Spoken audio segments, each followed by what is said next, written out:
the Candy Cane Lane Catastrophe. Welcome to Mindful Musings, where we explore stories that illuminate the human condition with the gentle wisdom of observation. I'm your narrator, William, and today I invite you to step into a world where twinkling Christmas lights hide darker secrets, and where one woman's keen eye for detail will unravel a tangled web of deception. Before we begin our journey down Candy Cane Lane, I'd love to know where in the world you're listening from today. Please share your location in the comments. Now, let us enter the world of Miss Jane Marple and discover what tragedy lurks behind the festive glow, the Candy Cane Lane Catastrophe. Chapter 1. The Kingdom of Lights. December had arrived in St. Mary Mead with its usual pageantry of frost and anticipation. Miss Jane Marple stood at her cottage window, observing the peculiar phenomenon that had transformed Laurel Avenue into what the local newspaper had dubbed Candy Cane Lane. For the past 5 years, Harold Grimsby had orchestrated an increasingly extravagant Christmas light display that drew visitors from neighbouring counties. Miss Marple adjusted her spectacles as she watched another coachload of tourists disembark at the corner. Harold's house, number 17, blazed like a beacon in the December dusk. Reindeer fashioned from thousands of bulbs pranced across his roof. Snowflakes the size of dinner plates rotated on his chimney. A life-size Santa's workshop occupied his entire front garden, complete with animated elves that hammered and sawed with mechanical precision. It's quite remarkable, isn't it? Her neighbour, Mrs. Price, appeared at the garden fence, her breath forming clouds in the cold air. Though, I must say, my electricity bill has been positively astronomical these past few months. I can't understand it at all. Indeed, Miss Marple replied thoughtfully. Several others have mentioned the same concern. Harold Grimsby himself was a stout man in his early 60s, a retired electrical engineer who had moved to St. Mary Mead after his wife's death. He had quickly established himself as the village's self-appointed Minister of Christmas Cheer, a title he seemed to take with profound seriousness. His displays grew more elaborate each year, and with them grew his reputation. Miss Marple had attended the neighbourhood meeting 3 weeks prior, where Harold had presented his plans for this year's spectacular. The theme was Victorian Christmas, and he had spoken with evangelical fervour about authenticity, magic, and community spirit. Several residents had timidly raised concerns about the crowds, the traffic, and the noise, but Harold had deflected each objection with practised charm. The vicar, Mr. Clement, had been particularly enthusiastic. Think of the charitable donations, he had urged. Harold has agreed to place collection boxes throughout his display, with all proceeds going to the church roof fund. Miss Marple had said nothing during the meeting, but she had noticed certain details. The way Harold's eyes had flickered when Mrs. Price mentioned her electricity bill. The slight tension in his jaw when young Tom Fletcher, an electrician, had offered to help check the neighbourhood's wiring for faults. The too-quick smile when someone suggested the power company should investigate the unusual consumption patterns on Laurel Avenue. Now, as evening settled over St. Mary Mead, Miss Marple watched the lights flicker to life in sequence, a choreographed symphony of illumination that began at Harold's house and seemed to pulse outward. It was undeniably beautiful, she thought, but beauty often concealed complications. Her telephone rang. It was Dr. Haydock. "Jane, have you noticed anything odd about the streetlights on Laurel Avenue? They've been dimming every evening around 6 o'clock. Most peculiar." Miss Marple had noticed. She had also noticed other things, small inconsistencies that her years of observation had taught her to recognize as symptoms of deeper problems. But she kept her counsel, as was her way, and simply agreed that it was indeed peculiar. Tomorrow evening was to be the grand lighting ceremony, with the mayor in attendance and the entire village invited. Miss Marple decided she would attend and watch carefully, for in her experience, when something appeared too bright, too perfect, it often cast the deepest shadows. Chapter 2. A Shocking Discovery. The morning of December 15th dawned grey and cold. Miss Marple was in her kitchen preparing breakfast when she heard the siren. Living in a village as small as St. Mary Mead, one learned to recognise the particular urgency of different emergency vehicles. This was an ambulance, and it was very close. She moved to her window and saw it turn onto Laurel Avenue. Her heart sank with a familiar heaviness. In her long life, Miss Marple had learned that disasters rarely announce themselves with fanfare. They arrived on ordinary mornings, transforming the mundane into the tragic in an instant. By the time she had donned her coat and walked to the corner, a small crowd had gathered outside number 17. Police Constable Polk was attempting to keep people back while the ambulance crew worked. Miss Marple approached Mrs. Price, who stood wringing her hands. "It's Harold," Mrs. Price whispered, her face pale. "They found him in his garden. The lights. Something went wrong with the lights." Miss Marple moved closer, careful not to interfere but positioning herself where she could observe. Dr. Haydock emerged from the house, his expression grave. He spotted Miss Marple and made his way over. "Electrocution," he said quietly. "Appears he was working on the display early this morning. The whole system is a death trap, Jane. I've never seen such dangerous wiring in my life." By midday, Inspector Craddock had arrived from the nearby town. Miss Marple had worked with the inspector on several previous cases, and he greeted her with weary resignation. "I suppose you'll be involving yourself in this," he said, though his tone was not unkind. "Only if I can be of assistance," Miss Marple replied. "What have you determined so far?" The inspector consulted his notebook.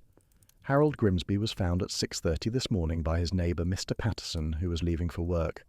He was lying near his electrical panel, which is housed in a shed at the back of the garden. The cause of death appears to be electrocution, though we won't know for certain until the post-mortem.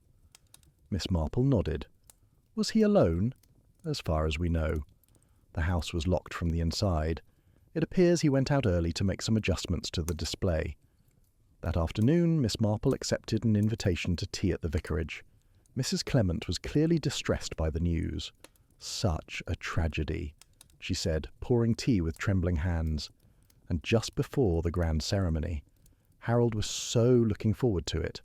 Had he seemed worried about anything lately? Miss Marple asked gently. Mrs. Clement considered this. "Now that you mention it, he did seem rather preoccupied the last time I saw him. That was 2 days ago at the post office. He was sending several registered letters, and he seemed anxious about something. But then Harold was always intense about his projects." As Miss Marple walked home through the December gloom, she thought about what she had learned. Harold Grimsby, an electrical engineer electrocuted by his own display. It seemed almost too fitting, like something from a morality play. But Miss Marple had learned long ago that real life rarely arranged itself into neat parables. There was always more beneath the surface, and she intended to find it. Chapter 3. The Missing Meter Reader. The following morning brought a development that interested Miss Marple considerably. She learned about it from young Tom Fletcher, who stopped by her cottage to check on a faulty light switch in her kitchen. "Odd thing, Miss Marple," Tom said as he worked. "The electric company sent someone round yesterday to read all the meters on Laurel Avenue, but when they checked their records they found that the regular meter reader hasn't actually been on that street in over 4 months. Miss Marple set down her teacup. "How very curious. Who has been reading the meters then?" "That's just it. Nobody knows. The company has records of readings being submitted, but their regular man, Joe Perkins, swears he hasn't been near Laurel Avenue since August. Says there was always something preventing him. Either Harold's dog would be loose, or there'd be construction blocking access, or Harold would be working on something dangerous and ask him to come back another time." "And the readings that were submitted?" Miss Marple asked. "All appeared normal." "That's what's so strange." Tom packed up his tools. "The company's sending an investigator to look into it. They're concerned about fraud." After Tom left, Miss Marple put on her hat and coat and made her way to Laurel Avenue. She had been invited to morning coffee by Mrs. Price, who lived directly across from Harold's house. When she arrived, she found Mrs. Price in the company of 2 other neighbours, Mrs. Sutton from number 15 and Mr. Patterson from number 19. "We've all received letters from the electric company," Mrs. Price explained, showing Miss Marple an official-looking document. "They're conducting an investigation into our electricity consumption. Apparently, our usage has been completely inconsistent with the readings submitted over the past several months." "How do you mean?" Miss Marple asked, settling into an armchair. "Well," Mrs. Sutton leaned forward, "according to their records, my usage has been quite low, but my actual bills have been enormous. When they checked my actual meter yesterday, It showed consumption that was 3 times higher than what had been reported. Mr. Patterson nodded grimly. Same with me.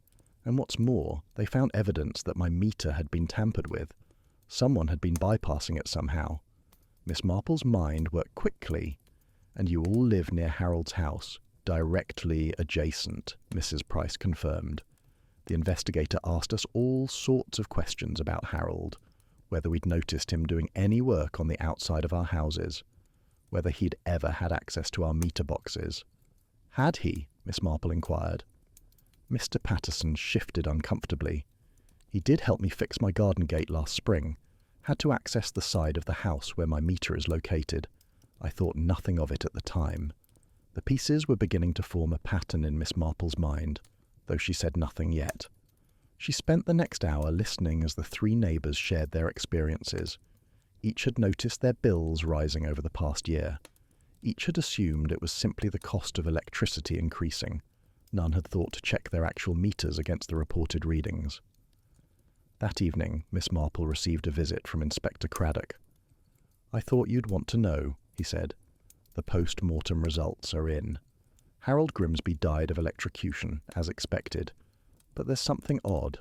The electrical burn patterns suggest he was working on live wires when he died, but his tools show no sign of the kind of damage you'd expect. It's as if someone had cleaned and replaced them after the fact." Chapter 4. The Vanished Blueprints. Inspector Craddock accepted Miss Marple's offer of tea and settled into her sitting room with the weariness of a man who had spent the day chasing shadows. "We've been going through Harold's papers," he explained. The man was meticulous about documentation.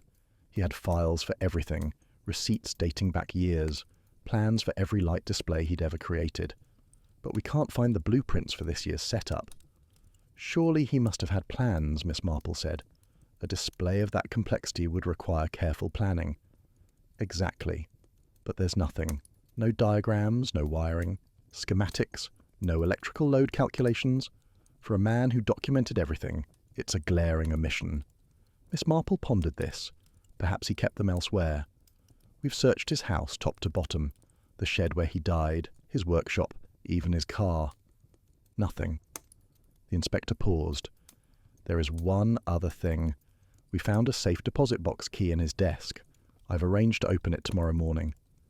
The next morning, Miss Marple happened to be passing the bank when Inspector Craddock emerged, his expression thoughtful. He gestured for her to join him in a nearby tea shop.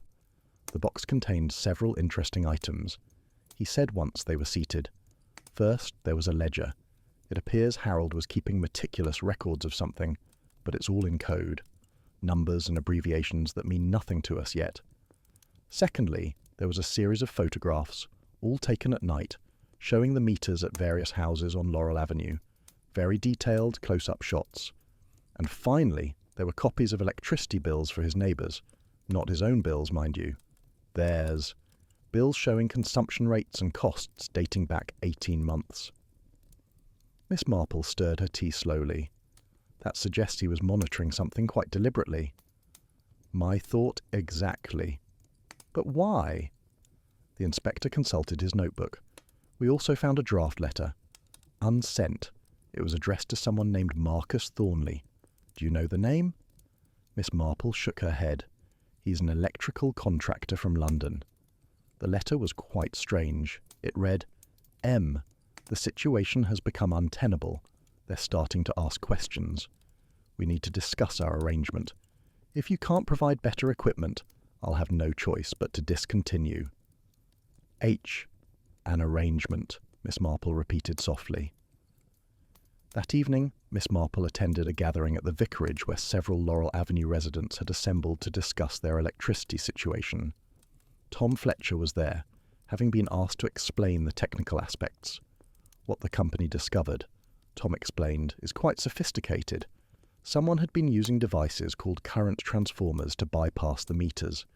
They essentially allow electricity to flow around the meter so it's not recorded. "But wouldn't that be obvious?" someone asked. "Not if done skillfully. You'd need to access the meter box and install the device in the right position. For someone with Harold's expertise, it would have been straightforward. The real cleverness was in the setup." Tom paused. The devices were connected to underground cables that led directly to Harold's property. He was literally stealing electricity from his neighbours to power his displays. The room erupted in shocked murmurs. Miss Marple remained quiet, watching faces, noting reactions. She observed that while most people seemed genuinely surprised, one or two looked more angry than shocked, as if confirming suspicions they'd already harboured. As the meeting broke up, Miss Marple caught Tom's arm. The equipment required for such a scheme, she asked. Would it be expensive? Very, Tom replied. And specialised. You couldn't just buy it at a hardware store. You'd need professional-grade equipment, the kind used by electrical contractors. Probably cost thousands of pounds. When Miss Marple returned home, she found Inspector Craddock waiting on her doorstep. We've located Marcus Thornley, he said, without preamble. He's an electrical contractor, as we thought, and he claims Harold Grimsby approached him 6 months ago with a business proposal, one that Thornley refused, he says. Chapter 5, The Contractor's Tale. Marcus Thornley arrived in St. Mary Mead 2 days later, summoned by Inspector Craddock for formal questioning. Miss Marple, through her connection with the inspector, learned the details that same evening. Thornley claims Harold contacted him last June, Craddock explained as they sat in Miss Marple's parlour. Harold apparently told him about his Christmas displays and said he wanted to expand them significantly. He needed help sourcing certain equipment. What sort of equipment? Miss Marple asked. According to Thornley, Harold wanted current transformers, high-capacity underground cable and junction boxes, all technically legal items. But when Thornley asked what they were for, Harold became evasive. Thornley says he got suspicious and refused the job. But Harold obtained the equipment elsewhere, Miss Marple said. Precisely. We've traced purchases from 3 different suppliers over the past 8 months. Harold used his company credentials from his engineering days. No single supplier would have questioned the orders individually, but when you put them together, it's clear he was assembling everything needed for an electricity theft operation. The inspector sipped his tea. Here's what we think happened. Harold Grimsby moved here 5 years ago and started his light displays.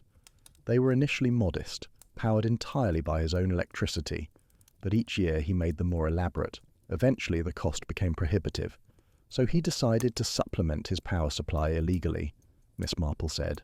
Exactly. He used his expertise to tap into his neighbour's electricity. The beauty of his scheme was that he spread it across multiple houses. No single neighbour was carrying the full load, so the increase in each individual bill wasn't dramatic enough to immediately trigger suspicion. But something went wrong, Miss Marple observed. Several things, apparently. First, Mrs. Price started comparing notes with her neighbours and realised they were all experiencing the same issue. Second, the electric company's fraud investigation was triggered when their meter reader reported the irregularities with access to Laurel Avenue. And third, Miss Marple added quietly, Harold himself began to feel guilty. The inspector looked at her with interest. What makes you say that? The registered letters Mrs. Clement mentioned seeing him send. I suspect they might have been to his neighbours, explaining what he'd done. Perhaps he intended to confess and make restitution. That would explain why we haven't found them, Craddock said thoughtfully. They'd be in the post. Over the next few days, those very letters began arriving. Mrs. Price received hers first and immediately brought it to Miss Marple. The letter was handwritten, clearly composed with great care. Dear Mrs. Price, it read, by the time you receive this, I will have made public a confession that will shock you and the entire neighbourhood. I have been stealing electricity from your home and others to power my Christmas displays. I know this is unforgivable. I can only tell you that what began as a small borrowing escalated beyond my control. My pride in the displays, the recognition I received, became an addiction I could not break. I am arranging to make full restitution for all the electricity I have stolen. I have documented everything precisely. I hope that in time you might find it in your heart to forgive me. Harold Grimsby. Similar letters arrived for the other affected neighbours. Each was personal, each contained a specific apology, and each mentioned the intention to make full restitution. But he never made that confession, Inspector Craddock said when he examined the letters. Something stopped him. Or someone, Miss Marple suggested gently. Chapter 6. The Partner in Crime. The suggestion that Harold might not have been working alone sent Inspector Craddock's investigation in a new direction. Miss Marple spent the morning after making her observation at her sitting-room window, watching the comings and goings on Laurel Avenue. The Christmas lights still hung dark and silent on Harold's house, a memorial to ambition gone wrong. She was interrupted by a knock at her door. It was Tom Fletcher, looking troubled. "Miss Marple, I need to tell you something," he said. "I haven't been entirely honest with the inspector." "Come in, Tom," she said kindly. "Would you like some tea?" Once settled, Tom's story emerged haltingly. 3 months ago, Harold had approached him, said he was having issues with voltage regulation in his display and needed some technical advice. Tom, flattered to be consulted by someone with Harold's engineering background, had been happy to help. "He showed me his setup," Tom said. "It was incredibly sophisticated. Too sophisticated, really. I noticed the underground cables and asked about them. Harold said they were backup power lines in case his main system failed. I didn't think too much of it at the time. But then," Miss Marple prompted gently, "about a month ago, I was doing some work at Mrs. Sutton's house. I needed to check her meter box for an unrelated issue. That's when I saw it, a current transformer, installed exactly where it would bypass the meter. I realized immediately what it meant." "Did you confront Harold?" Miss Marple asked. Tom's face flushed with shame. "I should have, but I was. Afraid I'd be implicated because I'd given him advice. Afraid people would think I was involved. So I said nothing." That same afternoon, Miss Marple received an unexpected visitor.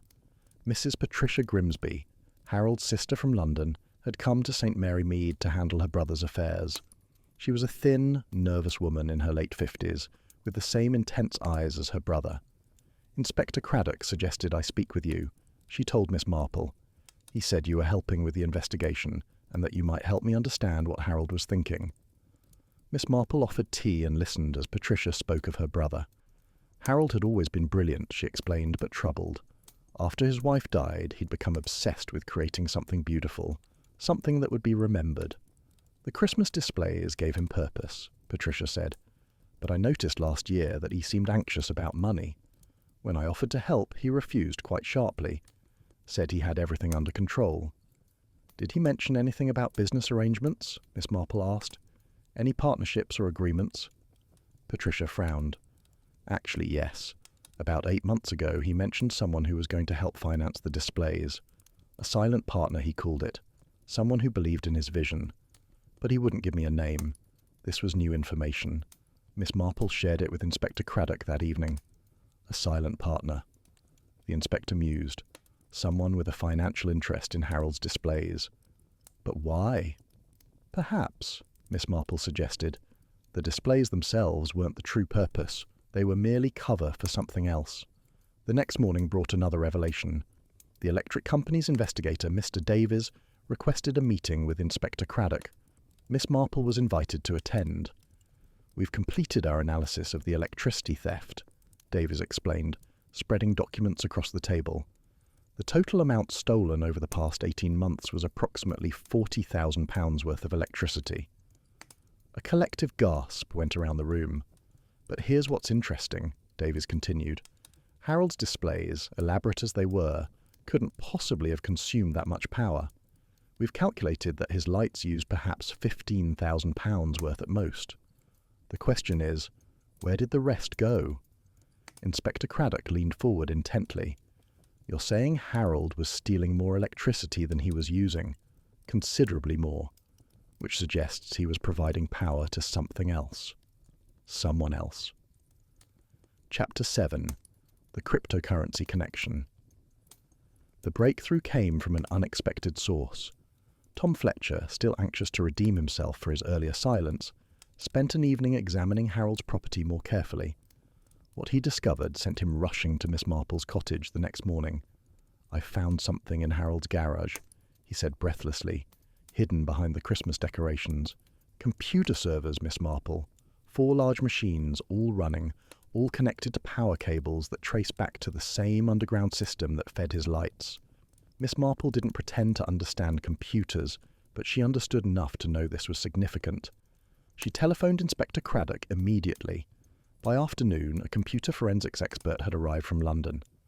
What he found in Harold's garage confirmed Tom's discovery and explained the mystery of the missing electricity. These are cryptocurrency mining rigs.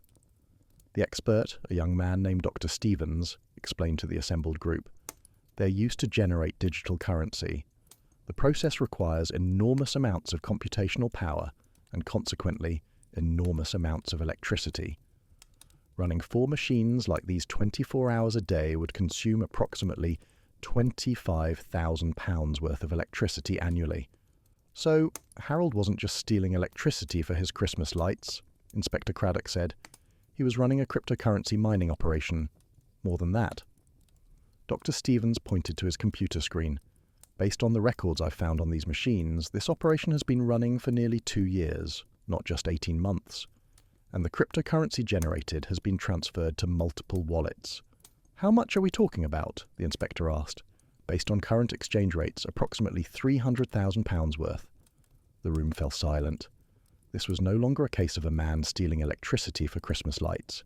This was serious fraud on a substantial scale. But there's something else, Dr. Stevens continued. The way these machines are configured, the way the wallets are structured, this isn't something Harold could have set up alone. Someone with sophisticated knowledge of cryptocurrency operations helped him, and that person had access to these machines. The logs show remote access from an external IP address at least twice a week. Miss Marple had been listening quietly, her knitting needles moving in steady rhythm. Now she spoke. Inspector, you mentioned that Harold sent several registered letters. Have all of them been accounted for?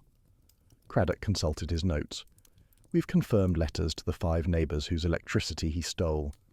But Patricia mentioned he was at the post office sending multiple letters. If there were more, they haven't surfaced. Perhaps, Miss Marple suggested, one of those letters went to his silent partner, a letter that someone wouldn't have wanted delivered. The inspector's eyes sharpened. You're suggesting someone intercepted it, or prevented it from being sent at all? Dr. Stevens cleared his throat. There's another detail worth mentioning. The cryptocurrency wallets show a pattern of transfers. Every 2 weeks, like clockwork, a portion of the mined currency was moved from the primary wallet to a secondary one. The secondary wallet was then quickly converted to traditional currency through various exchanges. Very sophisticated money laundering techniques. Could Harold have done this himself? Craddock asked.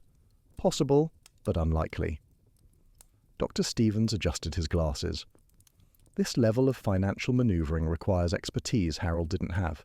His background was electrical engineering, not finance or computer science. Someone was advising him, or more likely, actively managing this aspect of the operation. Miss Marple set down her knitting.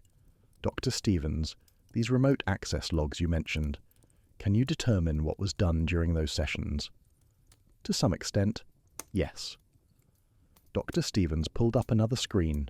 Most sessions involved checking the mining progress, adjusting settings for optimal performance, and managing the cryptocurrency transfers. But there's something odd about the session on December 13th, 2 days before Harold died. What happened then? Inspector Craddock leaned forward. Someone accessed the system remotely and attempted to lock Harold out of his own machines. Changed passwords, modified security settings. But Harold managed to regain control. There's evidence of a digital struggle, if you will.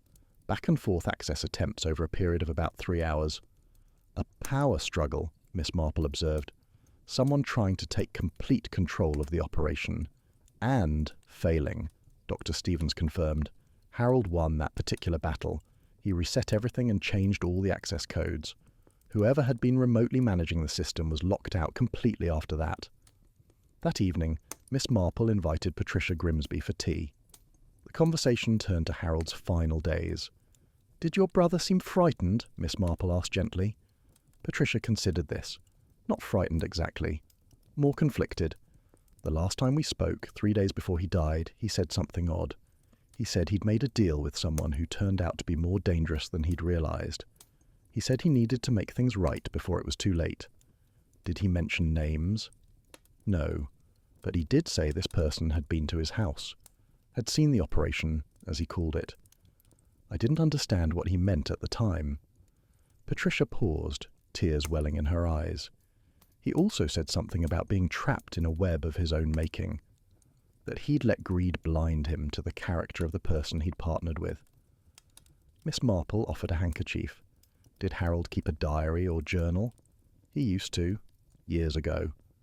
Patricia dabbed at her eyes. Why do you ask? Because a man who documented everything so meticulously would likely have recorded his thoughts about this partnership, about his concerns. Patricia's eyes widened. His study. He had a locked drawer in his desk. The police didn't find the key, so they assumed it was empty. But Harold always kept his most private papers there. Within the hour, Inspector Craddock had obtained a warrant to open the locked drawer. Inside, they found a leather-bound journal.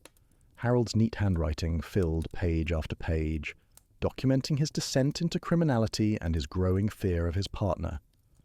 One entry, dated November 20th, was particularly revealing. D came by today, unannounced.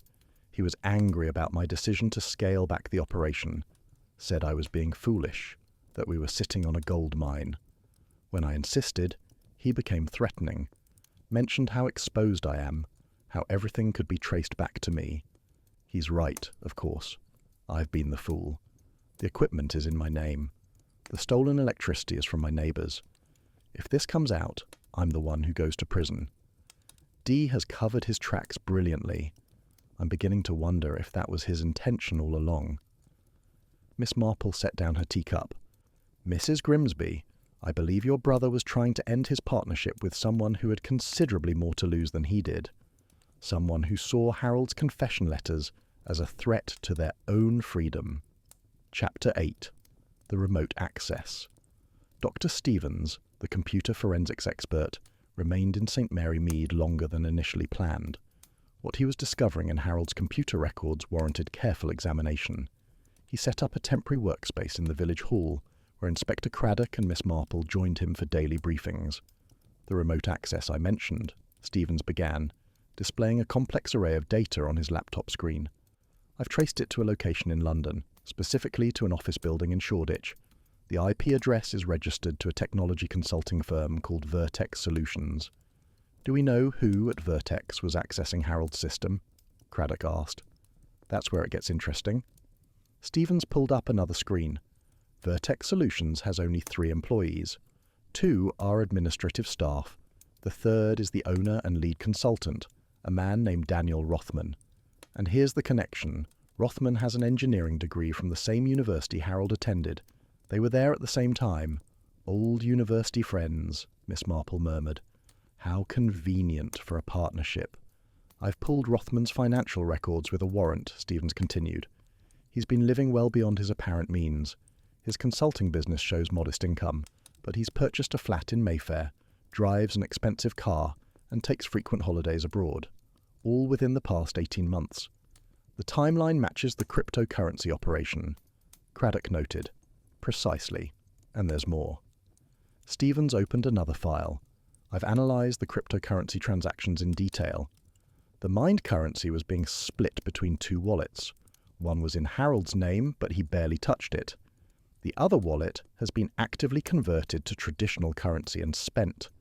That's Rothman's wallet. So Rothman was taking the lion's share of the profits, Miss Marple observed, while Harold took the risk of running the operation and stealing the electricity. It appears so.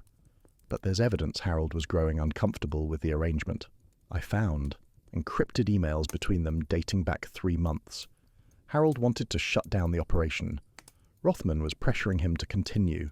Stevens displayed several decoded messages on screen. From Harold, "This has gone too far. The neighbours are getting suspicious. I want out." From Rothman, "Don't be absurd. We're finally making real money. You just need to be more careful." From Harold, "I'm serious, Dan. I can't live with this anymore. I'm shutting it down at the end of the year." From Rothman, "You shut it down, and I shut you down. Think about what that means. A threat," Craddock said grimly, "and not the only one." Stevens pulled up more messages. As December approached, Rothman's tone became increasingly aggressive.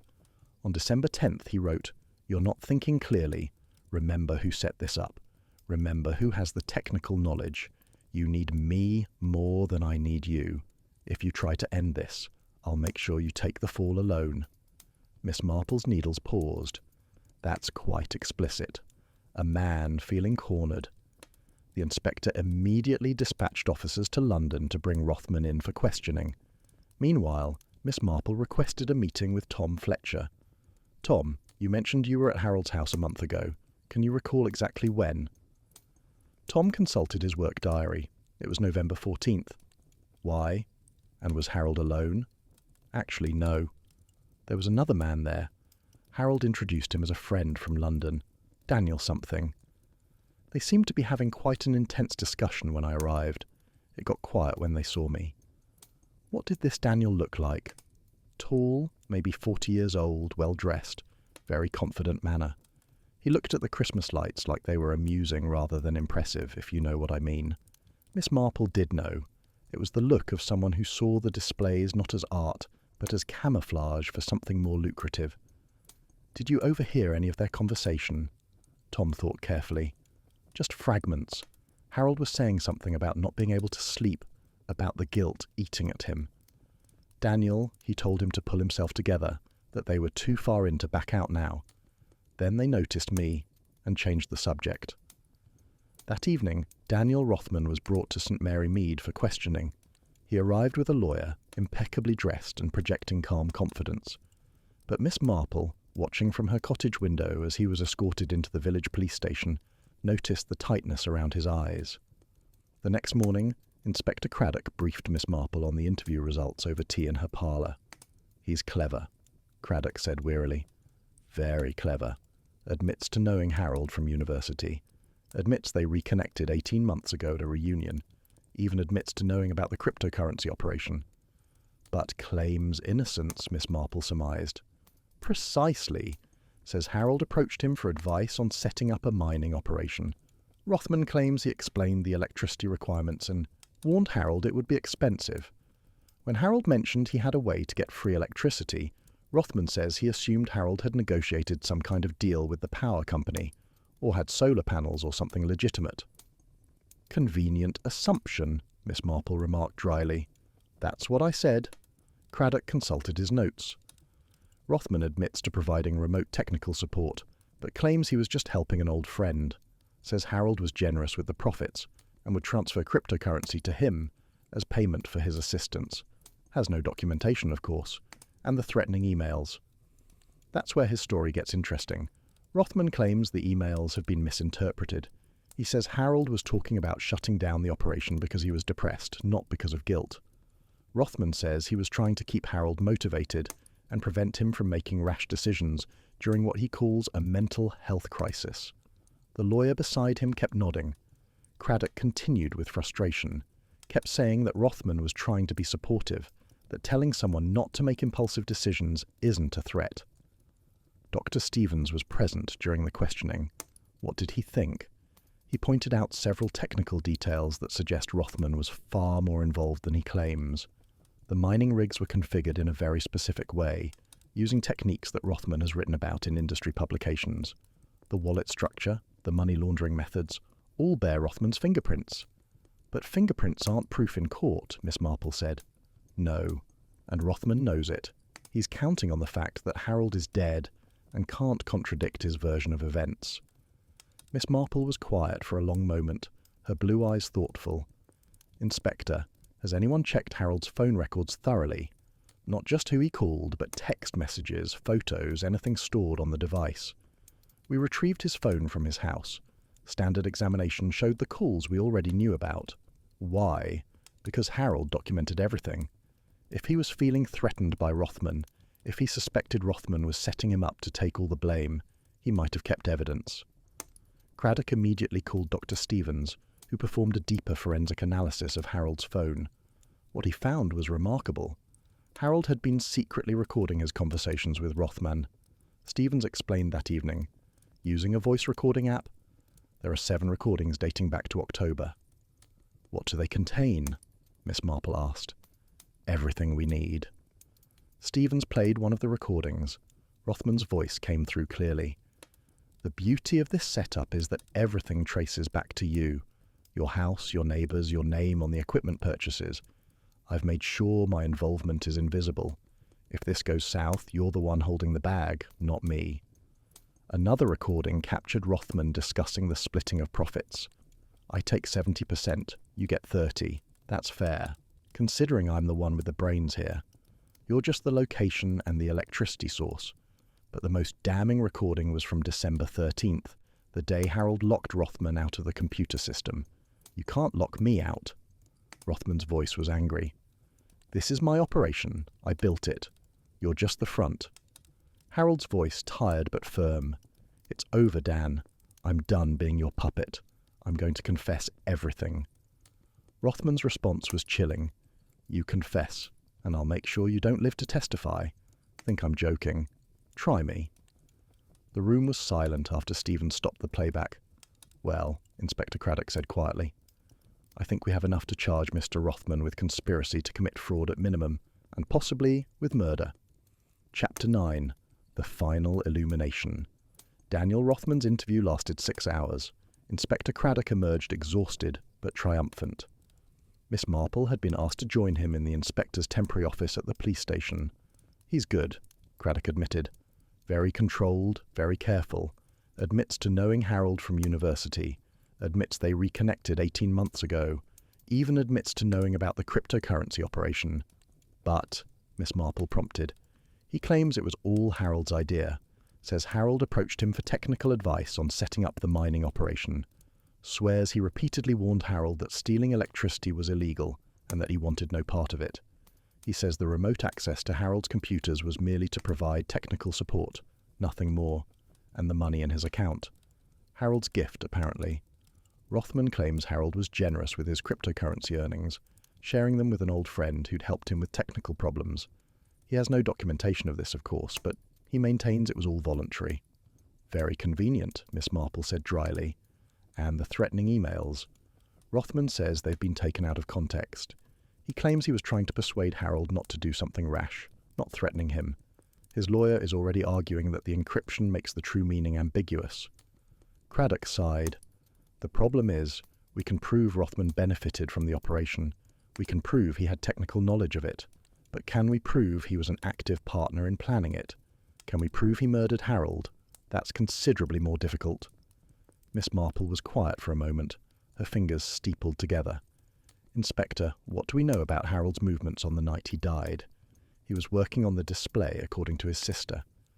He'd called her that afternoon and mentioned he was going to make some final adjustments before the grand lighting ceremony. Adjustments to the lights, or to something else. Craddock's eyes narrowed.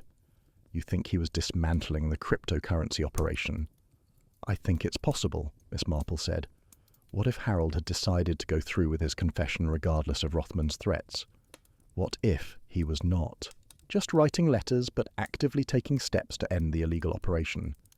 The inspector leaned forward. If Rothman knew Harold was about to expose everything, he would have had to act quickly. Miss Marple finished. The question is, can we prove he was here that night? Craddock immediately put his team to work. By the following afternoon, they had found several crucial pieces of evidence. A petrol station receipt placed Rothman's car on the motorway heading towards St. Mary Mead on the evening of December 14th. Security camera footage from the village showed a vehicle matching Rothman's entering Laurel Avenue at 11:45 p.m. But there's more, Craddock told Miss Marple excitedly.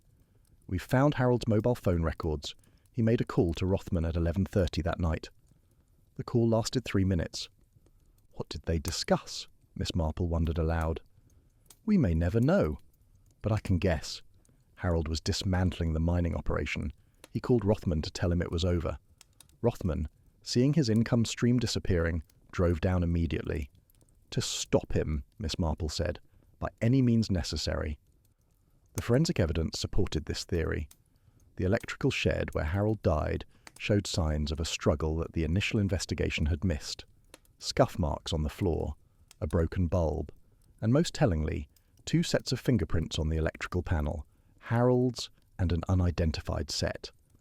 Those fingerprints matched Daniel Rothman. When confronted with this evidence, Rothman's composure finally began to crack. His lawyer called for a recess, and through the police station window, Miss Marple could see them in heated discussion. Dr. Stevens provided additional damning evidence. He had examined the mining computers more thoroughly and discovered something significant. The machines were in the process of being wiped. Stevens explained. Someone had initiated a secure deletion protocol that would have erased all records of the operation, but the process was interrupted before completion, probably when Harold died. This wasn't something Harold would have done if he was planning to confess. He wanted evidence of what had happened. This was someone trying to destroy evidence. Could it have been done remotely? Craddock asked. Yes, and the logs show exactly when it was initiated, 11:53 p.m. on December 14th. Minutes after Rothman's car was recorded entering the street. So Rothman arrived, confronted Harold, and while they were arguing, he was also trying to destroy the digital evidence from his phone, Miss Marple said. It appears so, but Harold had locked him out of the main controls. Rothman could initiate the wipe, but he couldn't complete it without physical access to the machines, which means he needed Harold's passwords, Inspector Craddock said grimly, or Harold's body. The team continued to piece together the timeline. Harold's neighbour, Mr. Patterson, reported hearing raised voices from Harold's garden around midnight. He'd assumed it was Harold talking on his phone and thought nothing of it. Mrs. Sutton, whose bedroom window overlooked Harold's electrical shed, remembered waking briefly around the same time and seeing lights moving in the shed. Not the steady light of someone working, but the beam of a flashlight or mobile phone moving erratically. Another neighbour had heard a car leaving at high speed around 1 a.m. At the time, she'd assumed it was teenagers causing mischief. All the pieces were falling into place, but Miss Marple knew they needed something more, something that would definitively place Rothman at the scene during the time of Harold's death.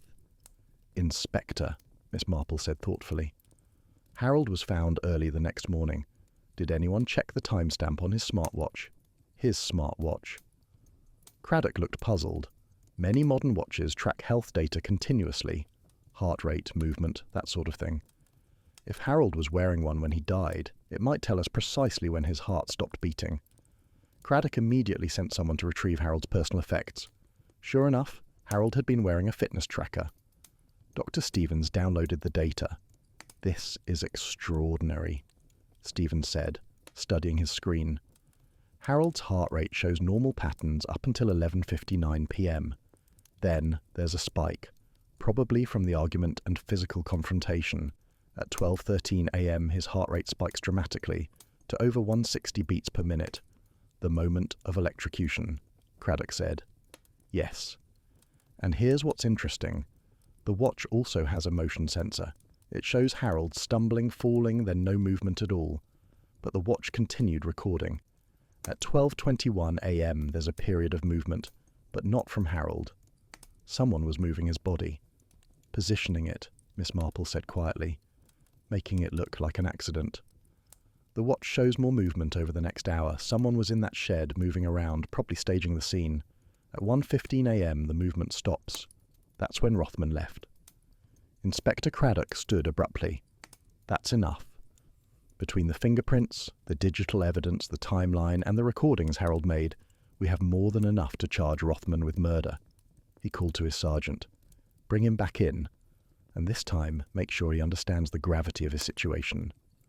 When Rothman was returned to the interview room, his confident facade had crumbled. The evidence was overwhelming, and his lawyer knew it. My client. The lawyer began carefully, would like to make a statement. Rothman sat forward, his hands clasped tightly together. It was an accident, he said hoarsely. I just wanted to talk to him, to make him see reason. I drove down when he called me. He was in his shed, disconnecting the mining computers. I tried to stop him. You tried to stop him, Craddock repeated flatly. He wouldn't listen.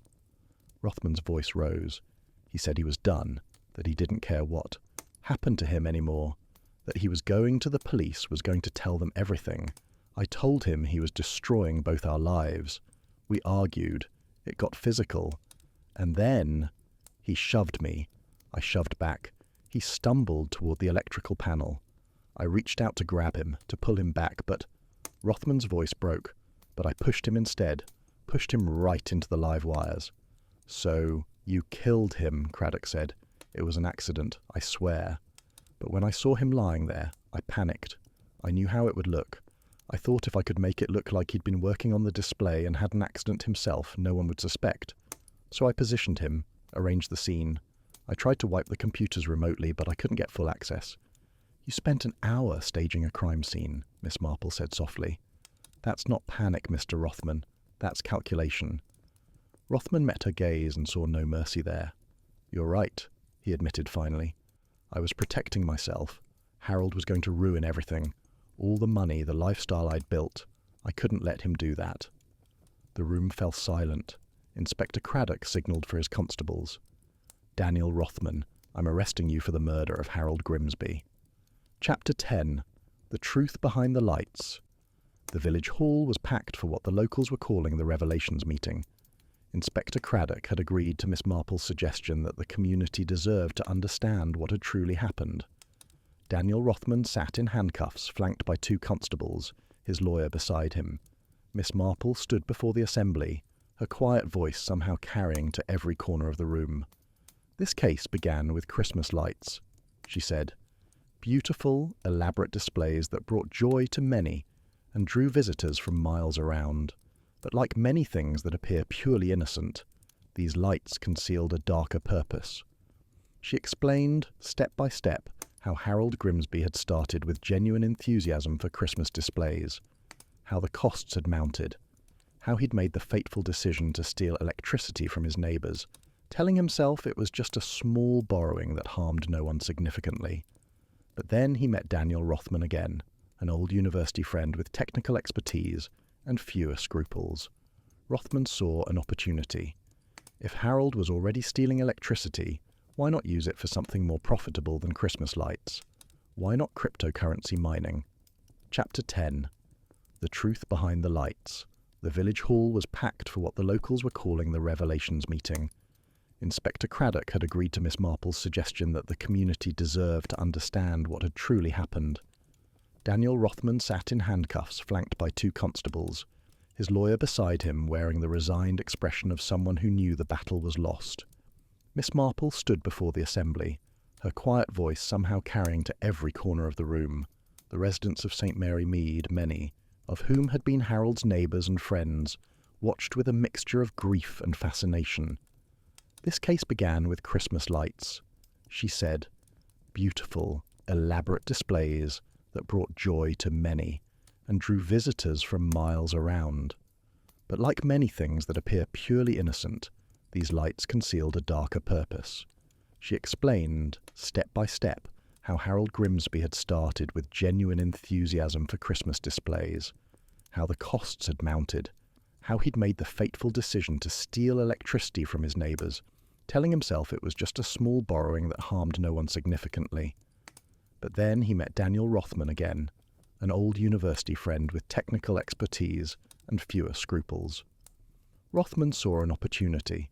If Harold was already stealing electricity, why not use it for something more profitable than Christmas lights? Why not cryptocurrency mining? The partnership was formed. Miss Marple continued, her tone remaining gentle but clear. Rothman provided the technical knowledge for cryptocurrency mining. Harold provided the location and the stolen electricity. The Christmas displays served as perfect camouflage. Who would suspect that behind all those twinkling lights, powerful computers were generating digital currency worth hundreds of thousands of pounds? Mrs. Price raised her hand hesitantly. But why did Harold go along with it? He seemed like such a nice man. Miss Marple nodded sympathetically. Harold was a nice man in many ways, but he was also lonely after his wife's death, searching for purpose and recognition. The Christmas displays gave him that. When Rothman presented the cryptocurrency scheme, Harold saw it as a way to fund even more elaborate displays without personal cost.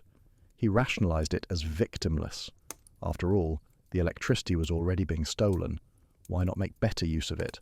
For a time, it worked beautifully, but Harold's conscience began to trouble him. He saw his neighbours' bills rising.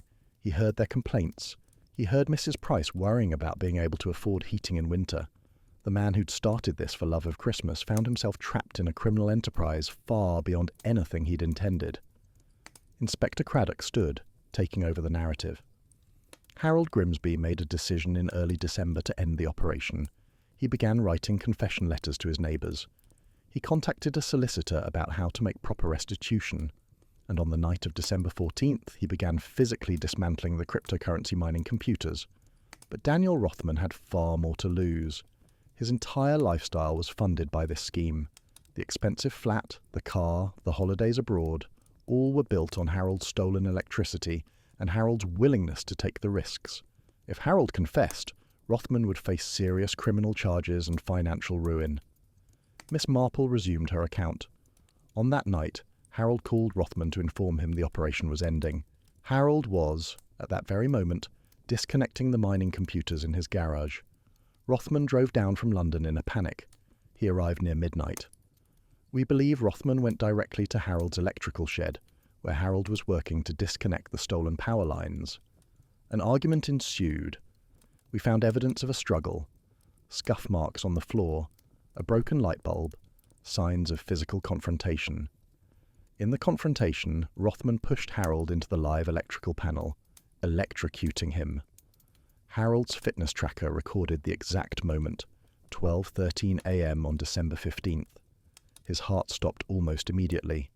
A murmur of horror rippled through the crowd. Mrs. Sutton dabbed at her eyes with a handkerchief.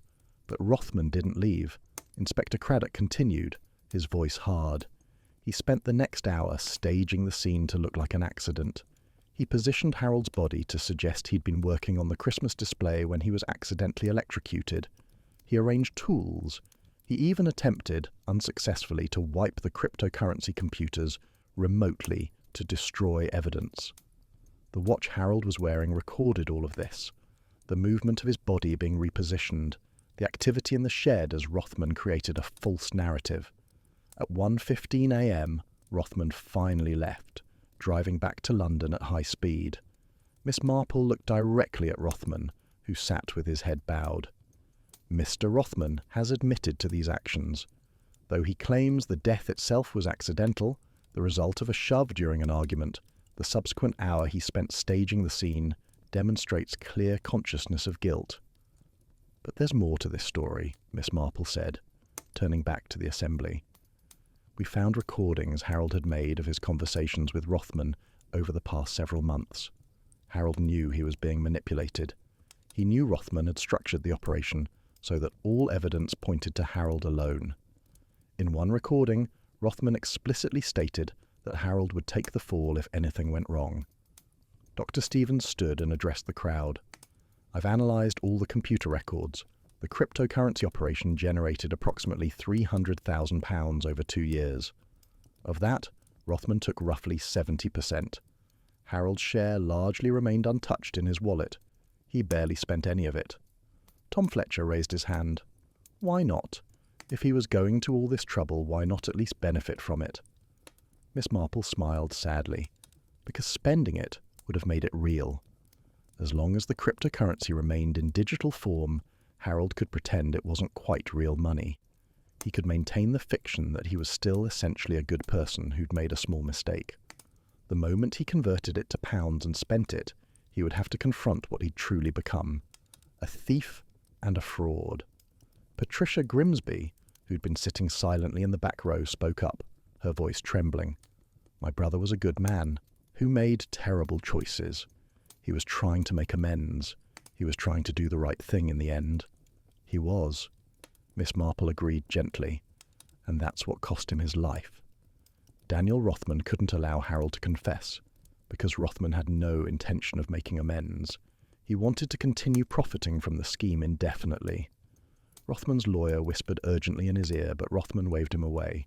He looked up at the assembled crowd, his face haggard. It's all true, Rothman said hoarsely. Every word. I used Harold. I manipulated him.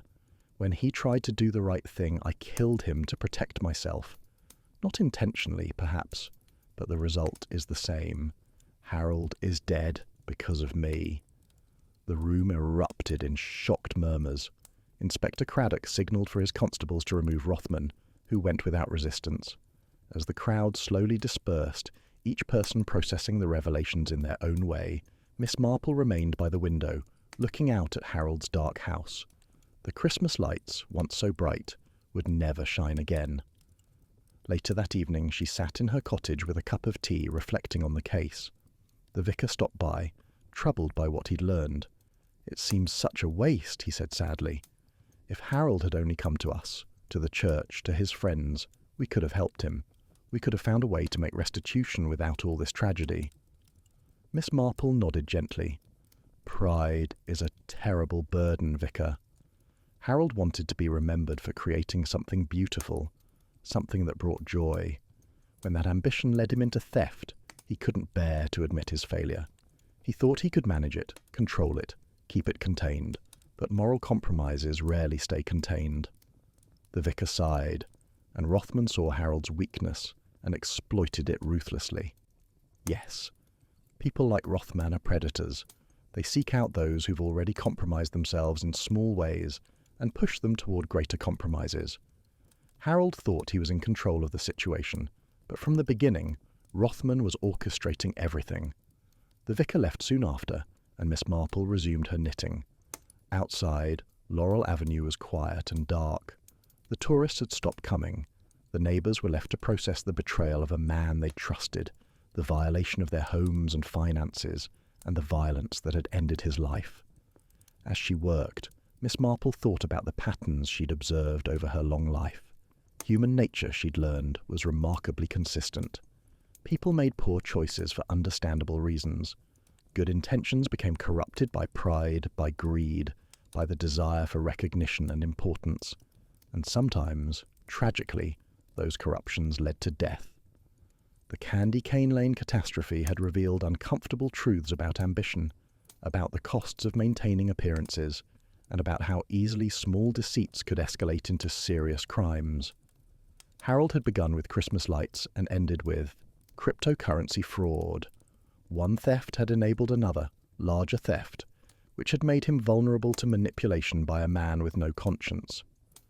The next morning, Tom Fletcher arrived to remove Harold's Christmas lights. The neighbours had agreed it was best to take them down quietly. As Miss Marple watched from her window, she saw the systematic dismantling of Harold's kingdom of lights. Each bulb removed, each wire coiled, each decoration boxed away, the elaborate reindeer that had pranced across the roof, the life-size Santa's workshop that had delighted children, the thousands of sparkling snowflakes, all of it packed into boxes and loaded onto a truck, destined for storage or disposal. Within hours, number 17 looked like any other house on the street.